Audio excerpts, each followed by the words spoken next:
El presidente encargado de Venezuela, Juan Guaidó, visitó este sábado los mercados populares en distintos barrios de la capital venezolana. Allí constató la grave crisis de alimentación que vive el país, no por la escasez de los productos, sino por la falta de dólares para que la gente pueda adquirirlos.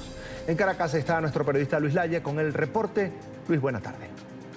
Hola, buenas tardes. En Venezuela, el presidente interino Juan Guaidó ha recorrido mercados populares la mañana de este sábado. Se ha encontrado con las personas. El clamor de la gente en la calle es que hay un cambio definitivo e inmediato. Señalan que es insostenible la crisis. Ya no pueden vivir, ni siquiera alimentarse. Incluso piensan en migrar, a pesar de las dificultades en la región. Esto ya no se aguanta. No hay agua, no hay luz, hay alimentos, pero no hay dinero para comprarlo. ¿Hasta cuándo? Los venezolanos están cansados de la crisis, quieren vivir en paz. La escasez ya no existe, ahora hay alimentos, pero son impagables. Este sábado el presidente interino Juan Guaidó lo vivió en los mercados de Caracas. El clamor de la gente es por un cambio urgente. Un cartón de huevos, 90.000 bolívares, para que nos van a ver en otras partes del mundo. Es 2 veces el salario mínimo, 2 veces un cartón de huevos, es decir, una mínima proteína que no alcanza evidentemente para una familia. Eso es hoy lo que está pasando en Venezuela. Todo en Venezuela está dolarizado, menos el salario. Los ingresos no dan para vivir. La canasta básica cuesta al menos 40 salarios mínimos. Primero, porque no estamos dolarizados y la gente nos quiere cobrar en dólares. Segundo, la mercancía nos la venden en dólares. Tenemos que pagarla al precio del cambio.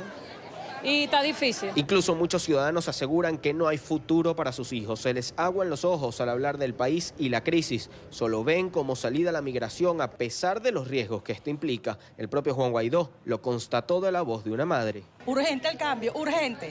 Urgente para el cambio para ellos, de verdad. ¿Qué le diría usted a Juan Guaidó hoy? ¿Qué falta? Que se apure. Hay una emergencia humanitaria compleja. Por eso venezolanos, como ayer, Jeremy, que se fue desde Mañonga, en La Guaira, tardó 16 días en llegar a Perú, donde trabaja y le manda apenas 140.000 bolívares para que logren subsistir. A la dificultad de migrar se suma la xenofobia y las violaciones a los derechos que han tenido lugar en algunos países. Guaidó aseguró que ya han hecho contacto con las autoridades peruanas y fustigó los hechos ocurridos en México con migrantes venezolanos. Los calificó de torturas. Estamos haciendo una denuncia porque es muy delicado lo que ha sido el caso casi de persecución y tortura que sufrieron algunos venezolanos, tortura psicológica incluso. Los ciudadanos están agotados de la situación del país. Quieren un cambio definitivo. ¿Quién no? Cualquiera. Estamos cansados de todo esto, de Maduro, de que se vaya para quién sabe para dónde. El propio presidente encargado ha señalado que es necesaria aquella presión de calle nuevamente. Podrían volver a tomarse las calles de Venezuela en mecanismo de protesta. Ha señalado que hay que presionar lo suficiente al régimen de Nicolás Maduro para que se le haga insostenible continuar usurpando el poder. Desde Caracas, Venezuela, para la tarde de NTN 24, Luis Alejandro Laya. Luis, gracias. Una feliz tarde para ti, por supuesto. Nos acompaña a esta hora en estudio Tulio Hernández, es sociólogo venezolano, docente universitario, además escritor, es columnista de varios medios de comunicación en la región. Tulio, bienvenido, gracias por estar con nosotros. Gracias. Es un gusto. Un país en el que un cartón de huevos cuesta 90.000 bolívares, que es más de 2 sueldos mínimos. Se quedó corto Juan Guaidó y cuando dijo son 2 sueldos mínimos, es más de 2 sueldos mínimos. Que vive esa situación, una familia, un país, una sociedad que vive esa situación de pobreza, ¿cómo se puede calificar la situación que vive Venezuela en este momento? Bueno, ya la calificó la ONU, Sí. que es una emergencia humanitaria compleja. O sea, cuando se dice emergencia humanitaria compleja, se está diciendo que no es una emergencia que ha ocurrido, por ejemplo, por una catástrofe natural o por una guerra civil, no. Es una emergencia producto de muchos factores, entre los cuales resaltan 4. Un Estado que es incapaz de satisfacer las necesidades y los derechos de sus habitantes. Una economía que ha sido absolutamente destruida. Un estado permanente de violencia y de caos. Y una incapacidad de la población para satisfacer sus necesidades básicas. Para que entendamos, nunca a un país de América, ni siquiera Haití, la ONU lo había calificado de emergencia humanitaria compleja. Y los países que en este siglo han sido calificados como tal son Ruanda, Burundi, Guinea del Sur, o sea, más nada. Es decir, nosotros estamos, los venezolanos, Venezuela, no estamos viviendo una crisis, estamos en el apocalipsis, en el sentido bíblico del término. Es decir, si nunca a un país, ni siquiera a Haití, ni siquiera a Nicaragua cuando la guerra entre los sandinistas y los contras, que dejó 28.000 muertos, se le había adjudicado esa calificación, pues tenemos que entender que lo de Venezuela es una catástrofe, no es un hecho normal. Y eso lo tienen que entender los demás países. O sea, si fuese simplemente una crisis económica... No, si fuese simplemente un tema político. Así es. No, a lo mejor ya se hubiese resuelto. Es una catástrofe. O sea, para entender lo que ha ocurrido en Venezuela, hay que imaginarse eso que la Biblia llamaba la octava plaga de Egipto. Hay que imaginarse toneladas de langostas azotando un terreno cultivado y destrozándolo y dejando solo ruinas a su paso. Eso es lo que ocurrió en Venezuela. Porque ni siquiera, por ejemplo, uno dice, ok, ¿Cuba destruyó a su país? No. Hizo un régimen de terror, controló la sociedad, pero no los dejó en el estado de desespero y de hambre en el que están los venezolanos. Los colombianos lo saben. Es decir, ver caminando, hace poco estuve en un paseo por tierra desde Pamplona a Bucaramanga. Y entre las 9 de la mañana y la 1 de la tarde, contamos las 4 personas que íbamos en el automóvil, 600 personas caminando. Entonces, ¿de qué estamos hablando? Venezolanos. Venezolanos. A veces los colombianos, con mucho cariño, nos dicen, sí, no, pero eso también lo vivimos nosotros. 3 millones de los nuestros se fueron a Venezuela. Sí, pero nunca vimos colombianos mendigando en Venezuela, ni nunca vimos el puente internacional Simón Bolívar lleno de gente de un extremo a otro, de colombianos desesperados tratando de llegar a Venezuela. No, fue otro tipo de migración. Fueron en busca de oportunidades y las consiguieron, además. Claro, y lo nuestro es, hay que decirlo, un apocalipsis, una tragedia. Una cosa que no se conocía en la historia de América Latina. Un proceso de destrucción, primero, de una democracia joven. Sí. Segundo, de una economía que era productiva. Tercero, de una de las mejores empresas petroleras que existían en la humanidad. Y cuarto, en la humanidad es una exageración, en el planeta. En el planeta. Y cuarto, lo más grave, la destrucción del futuro de un país. Es demasiado. Usted es sociólogo y quería preguntarle, ¿cuándo se es pobre extremo? ¿Cuándo una familia puede decir está en la pobreza extrema?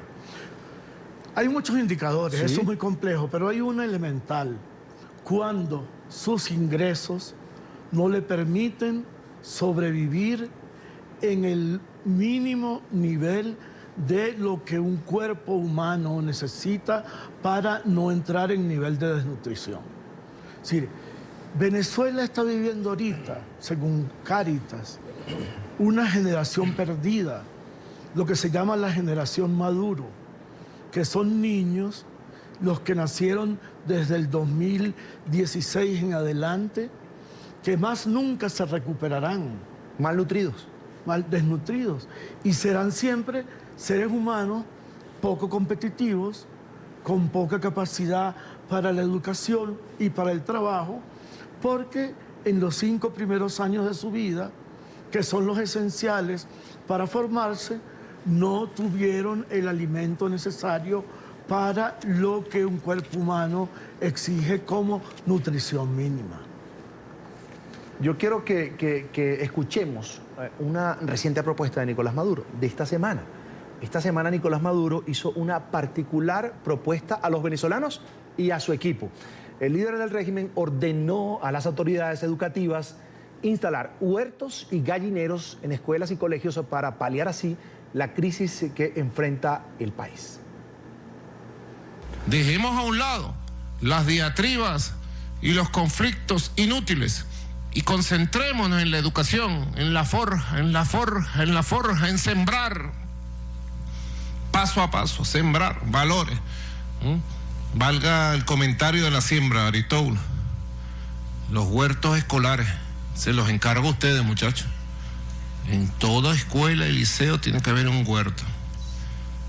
Tiene que haber algo grande. Tenemos que hacerlo. No hay excusa. Toda escuela y liceo tiene un espacio. Algunos tienen un espacio grande. El que tenga el espacio grande me pone también ahí animales. Unas 200 gallinas, 300 gallinas. Yo tengo mis gallinas en mi casa y yo mismo las cuido. Silvia y yo las cuidamos. Producción avícola y agrícola en los colegios con tanta tierra que tiene Venezuela. No, esto es de verdad una vulgaridad. No es la primera vez que los dirigentes de este proyecto totalitario tratan de improvisar salidas a la crisis económica. Primero, Hugo Chávez en el 2003 más o menos decidió que iba a ser una economía basada en las cooperativas. Se gastaron millones y millones de dólares en eso y cuando se dio cuenta que estaba generando corrupción y que las cooperativas bien hechas generaban ganancias y como se supone que ellos están en contra del capitalismo, pues eliminaron las cooperativas. Después se inventaron los gallineros verticales, un proyecto de que las familias estuvieran en los edificios criaderos de gallinas. Después lo que llamaron la agricultura urbana, que en los parques y en las plazas iban a sembrar lechugas y otros productos. De hecho, al lado del hotel que en esa época era Hilton, ahora es Alba, donde llevan al turismo de izquierda radical a los grandes invitados. Les ponían al lado un sembradío de lechuga que nunca ocurrió. Todo esto es una farsa, es una mentira. A mí me da tanta tristeza verlo, porque es como una autohipnosis, es como una burla a sí mismos. Es decir, ¿quién ha visto? Perdóname que te diga algo. Sí. Es peor que Cuba, porque Cuba, por ejemplo, tuvo un proyecto que se llamaba La Nueva Escuela, donde muy bien hecho alrededor producían los alimentos que consumía no solamente la escuela, sino la comunidad. Esto no, esto es una burla, esto es un desplante de irresponsabilidad absoluta. Pero Tulio, es que en el pasado Venezuela tuvo funcionando escuelas técnico-agropecuarias. Totalmente. Y no solamente... Que formaban a la persona del campo para que trabajara el campo. Sí, pero no solamente eso. Yo estudié el final de mi primaria en un grupo escolar público que era de una gran calidad, donde además cada niño tenía un huerto, pero no para comer, sino para que aprendiera a cultivar, para que entendiera la belleza, la hermosura de sembrar algo y cosecharlo. Esto no, esto es de una improvisación, de una irresponsabilidad, porque realmente, y eso es lo que tiene que entender la izquierda de otros países, que por solidaridad mecánica apoya a la venezolana. Esto no es un proyecto político revolucionario. Esto no tiene ningún esfuerzo de resolver los problemas de los más pobres. Esto lo que ha hecho es empobrecer más a los más pobres, porque en realidad es una alianza entre militares golpistas y exguerrilleros que gobiernan a Venezuela sin ningún proyecto económico. No hay soluciones económicas, porque no hay voluntad de hacerla. En la historia del capitalismo no se conocía ningún fenómeno hiperinflacionario que durara tantos años como ha durado el venezolano. ¿Y por qué ha durado? Porque las operaciones que hay que hacer para atacar la inflación no la han querido asumir. Hacer que la moneda el cambio sea libre, reducir el déficit fiscal, aumentar la inversión extranjera, cosas que ellos consideran que son capitalistas, pero que en realidad no las hacen porque significa abrir la economía, y abrir la economía para ellos es perder el control absoluto de la sociedad, que lo ejercen, entre otras maneras, a través del control, del sometimiento de la economía. ¿En cuánto estima usted de que se pudiera estar ubicando la pobreza extrema en Venezuela? Quiero retomar ese tema. Mire, eso es... Sabemos que no hay datos oficiales, obvio. No, es incalculable. Una de las cosas, de las cosas más graves que hay en Venezuela, es que hoy en día, como desde el año, primero desde el 2016, cuando desconocieron la Asamblea Nacional, ningún ministerio presenta memoria y cuenta. Y como el Banco Central se ha negado a dar los datos que todo Banco Central tiene que dar, los venezolanos nos movemos a ciegas. No sabemos exactamente qué es lo que nos ocurre. Y así no se puede planificar. Y los datos los está dando básicamente ONGs. Por ejemplo, no sabemos cuántos asesinatos por cada 100.000 habitantes hay en el país, pero hay ONGs que nos lo suplen. Así que el cálculo, para que tengamos una idea de lo dramático, el cálculo de pobreza total en Venezuela debe estar por el 85%. Una cosa descomunal. La clase media ha ido desapareciendo y la gente vive de las remesas, de lo que le mandan los familiares que han salido y los que habían ahorrado dinero en dólares. Pero yo le creo a algunos informes, como la encuesta de la Católica, de la Universidad Católica Andrés Bello, de que debemos estar por un margen de 60% de pobreza extrema. Terrible. Cuando uno ve un régimen como el de Venezuela, que trabaja para empobrecer el país, como usted lo describe muy bien, uno se pregunta, bueno, ¿por qué la región, algunos gobiernos de la región no actúan? ¿Por qué algunos gobiernos de la región no ven un peligro más allá, incluso del tema social, incluso para la democracia regional? Bueno, Venezuela es una amenaza, primero para la seguridad regional. O sea, Venezuela, anteayer un diputado, creo que Paparoni, hablaba del aporte de Venezuela a la FARC, una cifra descomunal, superior a $1.000 millones, una cosa fuera de todo cálculo.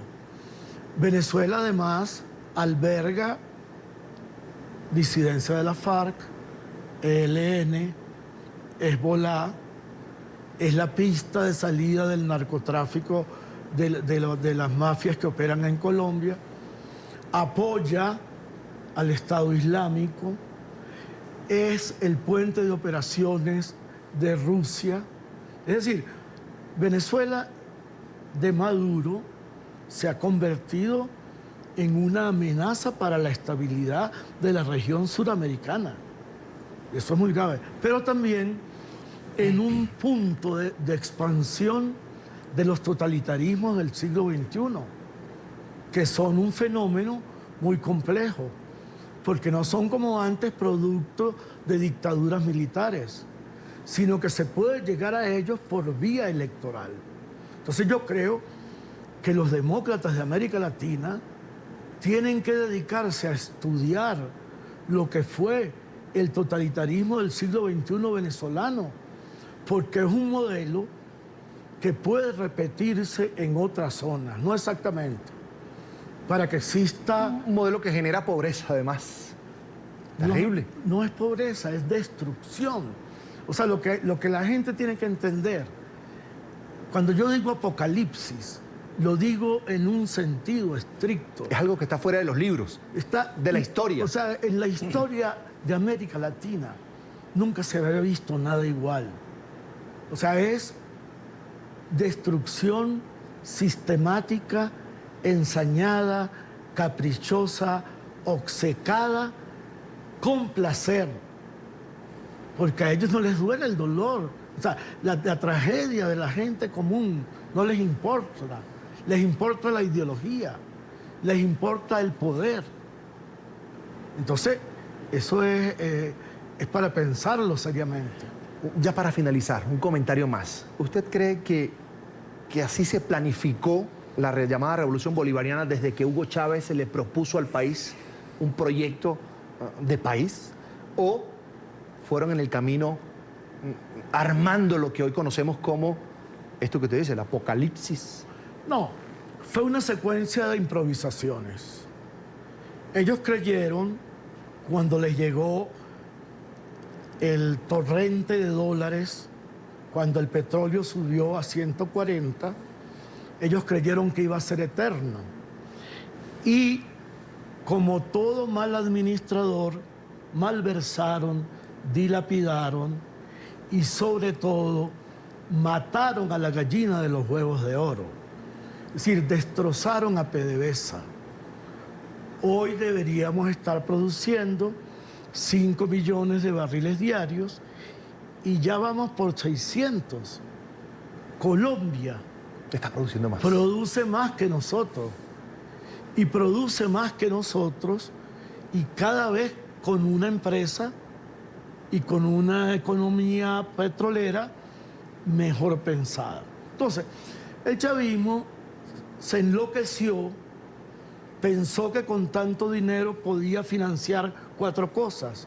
1, el apoyo mundial de gobiernos aliados. 2, mantener con vida a ese cadáver sobreviviente que es la Revolución Cubana. 3, enriquecer a sus aliados. Y 4, mantener contenta a una población regalándoles cosas. Bueno, quebraron y nos quebraron a todos y destrozaron una nación. Porque es muy elemental. Si gastas más de lo que te ingresa, está condenado a la ruina, al fracaso. Pero a ellos no les importaba el futuro. A ellos no les importaba el bienestar de la población. A ellos no les importaba crear una sociedad realmente nueva y más justa. A ellos les interesaba el poder. Y yo creo que en principio les interesaba exaltar la imagen del fallecido presidente Hugo Chávez, porque Así ese era es. su plan, venderse como un nuevo Bolívar. Quiero agradecer a Tulio Hernández, es sociólogo venezolano, docente universitario, además escritor, columnista de varios medios de comunicación en el continente americano, por compartir con nosotros estos minutos aquí en la tarde de fin de semana. Como siempre es un gusto, Tulio, y bueno, lamentando mucho, por supuesto, la situación de nuestro país de Venezuela, que está, como tú lo dices, en una situación de apocalipsis. Así es. Un gusto, gracias. Muchas gracias.